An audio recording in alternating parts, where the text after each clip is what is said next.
Hello friends, welcome to to brothers finance and good evening. Stock market update ನೋಡಿಕೊಂಡ್ರೆ Nifty 50 186 points gain ಆಗಿ 24,502 ಅಲ್ಲಿ close ಆಗಿದೆ. Sensex 622 points gain ಆಗಿ 80,519 close ಆಗಿದೆ. Bank Nifty 8 points gain ಆಗಿ 52,278 ಅಲ್ಲಿ ಕ್ಲೋಸ್ ಆಗಿದೆ. US CPI inflation data update ಆಗಿದೆ. ಮಂತಲ್ಲಿ ಎಸ್ಟಿಮೇಟ್ ಮಾಡಿದ್ದು 0.1% ಬರುತ್ತೆ ಅಂತ, ಆದರೆ -1% ಬಂದಿದೆ. ಇಯರ್ ಆನ್ ಇಯರ್ ಎಸ್ಟಿಮೇಟ್ ಮಾಡಿದ್ದು 3.1% ಬರುತ್ತೆ ಅಂತ, ಆದರೆ 3% ಬಂದಿದೆ. ಇದರಿಂದ ಸೆಪ್ಟೆಂಬರಲ್ಲಿ ರೇಟ್ ಕಟ್ ಮಾಡೋ ಎಕ್ಸ್ಪೆಕ್ಟೇಷನ್ಸ್ ಇದೆ. ಜೊತೆಗೆ ಎಂದೇ ಆಗಲಿ CPI ಇನ್ಫ್ಲೇಷನ್ ಡೇಟಾ ಅನ್ನೋದು ತುಂಬ ಇಂಪಾರ್ಟೆಂಟ್. ಇಂಡಿಯಾದಾಗಲಿ ಇಲ್ಲ US CPI ಇನ್ಫ್ಲೇಷನ್ ಡೇಟಾ ಕಮ್ಮಿ ಬರಬೇಕು. CPI ಇನ್ಫ್ಲೇಷನ್ ಡೇಟಾ ಜಾಸ್ತಿ ಆದರೆ ಮಾರ್ಕೆಟ್ಗೆ ನೆಗೆಟಿವ್ ಆಗಿರುತ್ತೆ. ಇನ್ಫ್ಲೇಷನ್ ಡೇಟಾ ಏನಾದರೂ ಕಮ್ಮಿ ಆಗಿದ್ರೆ ಮಾರ್ಕೆಟ್ಗೆ ಅದು ಪಾಸಿಟಿವ್. ಇವತ್ತು ಮಾರ್ಕೆಟ್ ನೋಡಿದ್ರಾ ಹೆಂಗೆ ಪರ್ಫಾರ್ಮ್ ಮಾಡಿದೆ ಅಂತ. ನಿಫ್ಟಿ 50 ಆದರೆ ಓಪನಿಂಗಲ್ಲಿ ಪಾಸಿಟಿವ್ ಆಗಿ ಅಲ್ಲಿಂದ ಡೌನ್ ಆಗಿ ಮತ್ತೆ 80 ಪಾಯಿಂಟ್ಸ್ ಗೇನ್ ಆಗಿ ಅಲ್ಲಿಂದ ಮತ್ತೆ ಫಾಲ್ ಆಗಿ 200 ಪಾಯಿಂಟ್ಸ್ ಗೇನ್ ಆಗಿದೆ. ಮತ್ತೆ ಇದಕ್ಕೋಸ್ಕರನೇ ಹೇಳೋದು, ಬಿಗ್ ಈವೆಂಟ್ಸ್ ಇದ್ದಾಗ ಮಾರ್ಕೆಟಲ್ಲಿ ಬಿಗಿನರ್ಸ್ ಯಾವುದೇ ಕಾರಣಕ್ಕೂ ಟ್ರೇಡ್ ಮಾಡಬೇಡ್ರಿ ಅಂತ. ಸಡನ್ನಾಗಿ ಪಾಸಿಟಿವ್ ಇರೋದು ನೆಗೆಟಿವ್ ಆಗುತ್ತೆ, ನೆಗೆಟಿವ್ ಇರೋದು ಪಾಸಿಟಿವ್ ಆಗುತ್ತೆ. ಇದಕ್ಕೋಸ್ಕರ ನಿಮ್ಮ ಪೋರ್ಟ್ಫೋಲಿಯೋಸ್ ಎಲ್ಲ ಟ್ರೇಡ್ ಮಾಡ್ತಾ ಪೊಸಿಷನ್ಸ್ ಕ್ಯಾರಿ ಮಾಡೋರು ಸಡನ್ನಾಗಿ ಪಾಸಿಟಿವ್ ನೆಗೆಟಿವ್ ಆಗ್ತಾ ಹೋಗುತ್ತೆ, ತುಂಬ ಲಾಸ್ ಆಗ್ತೀರಾ ಬಿಗಿನರ್ಸ್. ಅದಕ್ಕೋಸ್ಕರನೇ ಟ್ರೇಡ್ ಮಾಡಬೇಡ್ರಿ ಅಂತ ಹೇಳೋದು. ಜೊತೆಗೆ ಇವತ್ತು ಇಂಡಿಯಾದು 2 ಬಿಗ್ ಈವೆಂಟ್ ಇದೆ. ಒಂದು ಇಂಡಸ್ಟ್ರಿಯಲ್ ಪ್ರೊಡಕ್ಷನ್ ಡೇಟಾ ಮೇ ಮಂತದ್ದು ಬರುತ್ತೆ. ಎಕ್ಸ್ಪೆಕ್ಟೆಡ್ ರೇಟ್ ಬಂದು 4.9% ಬರುತ್ತೆ ಅಂತ. ಸೆಕೆಂಡ್ ಬಿಗ್ ಈವೆಂಟ್ ಏನು ಅಂತಂದರೆ ಇನ್ಫ್ಲೇಷನ್ ರೇಟ್ ಇದೆ. ಇಯರ್ ಆನ್ ಇಯರ್ದು ಜೂನ್ ಮಂತದ್ದು ಡೇಟಾ, ಅದು ಎಕ್ಸ್ಪೆಕ್ಟೆಡ್ ರೇಟ್ ಬಂದು 4.8% ಬರುತ್ತೆ ಅಂತ. ಮಾರ್ಕೆಟ್ ಕ್ಲೋಸ್ ಆದಮೇಲೆ ಅಪ್ಡೇಟ್ ಆಗುತ್ತೆ. ಇದ್ರ ಇಂಪ್ಯಾಕ್ಟ್ ನಮಗೆ ಮಂಡೇ ಮಾರ್ಕೆಟಲ್ಲಿ ಗೊತ್ತಾಗುತ್ತೆ. ರಿಸಲ್ಟ್ ವಿಷಯಕ್ಕೆ ಬಂದರೆ TCS Tata consultancy service. TCS ಯಾಕೆ ಇಷ್ಟು ಇಂಪಾರ್ಟೆಂಟ್ ಅಂದರೆ IT ಇಂಡೆಕ್ಸಲ್ಲೇ ಇದು ಹೈಯೆಸ್ಟ್ ವೆಯ್ಟೇಜ್ ಇರೋ ಕಂಪ್ನಿ. ಜೊತೆಗೆ ನೆಟ್ ಪ್ರಾಫಿಟ್ 9% ಗ್ರೋ ಆಗಿದೆ. ಓವರಾಲ್ ಪಾಸಿಟಿವ್ ರಿಸಲ್ಟ್ಸ್ ಪೋಸ್ಟ್ ಮಾಡಿದೆ.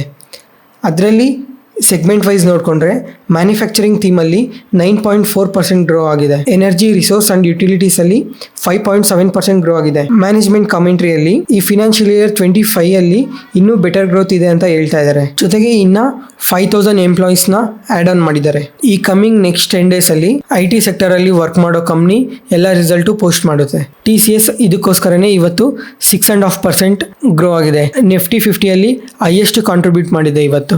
ಆನಂದ್ ರಾತಿ ವೆಲ್ತ್ ಮ್ಯಾನೇಜ್ಮೆಂಟ್ ನಿನ್ನೆ ಈವ್ನಿಂಗ್ ರಿಸಲ್ಟ್ ಅಪ್ಡೇಟ್ ಮಾಡಿದೆ. ಇಯರ್ ಆನ್ ಇಯರ್ 36% ಗ್ರೋ ಆಗಿದೆ.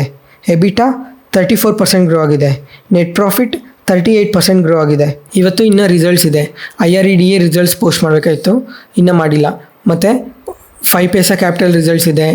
HCL ಟೆಕ್ನಾಲಜೀಸ್ ರಿಸಲ್ಟ್ಸ್ ಇದೆ ಇವತ್ತೆ. ಇದು ಮಾರ್ಕೆಟ್ ಆದಮೇಲೆ ಪೋಸ್ಟ್ ಮಾಡ್ತಾರೆ. ಮಂಡೇ ಯಾವ ಥರ ಪರ್ಫಾರ್ಮ್ ಮಾಡುತ್ತೆ ಅಂತ ನೋಡಬೇಕು.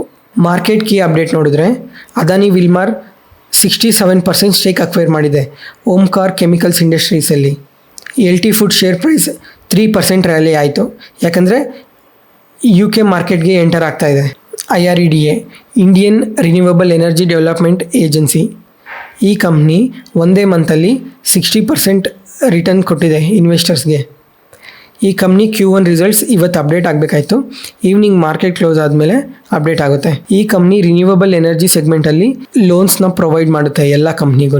Zee ಎಂಟರ್ಟೈನ್ಮೆಂಟ್, ಈ ಕಂಪ್ನಿ 7% ಗೇನ್ ಆಗಿದೆ ಇವತ್ತು, ಯಾಕಂದರೆ ಬೋರ್ಡ್ ಫಂಡ್ ರೈಸ್ಗೆ ಅಪ್ರೂವ್ ಮಾಡಿದೆ. ಜುಲೈ 16th ನಡೆಯುತ್ತೆ. BEL ಭಾರತ್ ಎಲೆಕ್ಟ್ರಾನಿಕ್ಸ್ ಲಿಮಿಟೆಡ್, ಈ ಕಂಪ್ನಿಗೆ ಹೊಸ ಆರ್ಡರ್ ಬಂದಿದೆ. 230 crores ಆರ್ಡರ್ ಬಂದಿದೆ. ಡಿವಿಡೆಂಟ್ ವಿಷಯಕ್ಕೆ ಬಂದರೆ CDSL 16th X dividend date ಇದೆ. 19 rupees ಪರ್ ಶೇರ್ ಕೊಡ್ತಾ ಇದ್ದಾರೆ. ಜೊತೆಗೆ ಸ್ಪೆಷಲ್ ಡಿವಿಡೆಂಟ್ ಸಹ ಅನೌನ್ಸ್ ಮಾಡಿದ್ದಾರೆ, 3 rupees per share. Doctor Reddy's laboratories ಅವರು 40 rupees ಪರ್ ಶೇರ್ ಡಿವಿಡೆಂಟ್ ಕೊಡ್ತಾ ಇದ್ದಾರೆ. ಎಕ್ಸ್ ಡಿವಿಡೆಂಟ್ ಡೇಟ್ ಬಂದು 16th. IDBI ಬ್ಯಾಂಕ್ ಅವರು 1.5 rupee ಪರ್ ಶೇರ್ ಡಿವಿಡೆಂಟ್ ಕೊಡ್ತಾ ಇದ್ದಾರೆ. ಎಕ್ಸ್ ಡಿವಿಡೆಂಟ್ ಡೇಟ್ ಬಂದು 16th ಜುಲೈ. IDFC ಬ್ಯಾಂಕ್ ಅವರು 1 rupee per share dividend announce ಮಾಡಿದ್ದಾರೆ. ಎಕ್ಸ್ ಡಿವಿಡೆಂಟ್ ಡೇಟ್ ಬಂದು 16th ಜುಲೈ. ಲೂಪಿನ್ ಅವರು 8 rupees per share dividend announce ಮಾಡಿದ್ದಾರೆ. ಎಕ್ಸ್ ಡಿವಿಡೆಂಟ್ ಡೇಟ್ ಬಂದು 16th. Mahindra and Mahindra financial service ಅವರು 6.3 per share rupees dividend announce ಮಾಡಿದ್ದಾರೆ. X dividend date ಬಂದು 16th July. ಇವತ್ತಿಗೆ update ಮುಗೀತು. ಈ ವಿಡಿಯೋ ಇಷ್ಟ ಆದರೆ ಲೈಕ್ ಮಾಡಿ, ಶೇರ್ ಮಾಡಿ, ಸಬ್ಸ್ಕ್ರೈಬ್ ಮಾಡಿ. Thank you.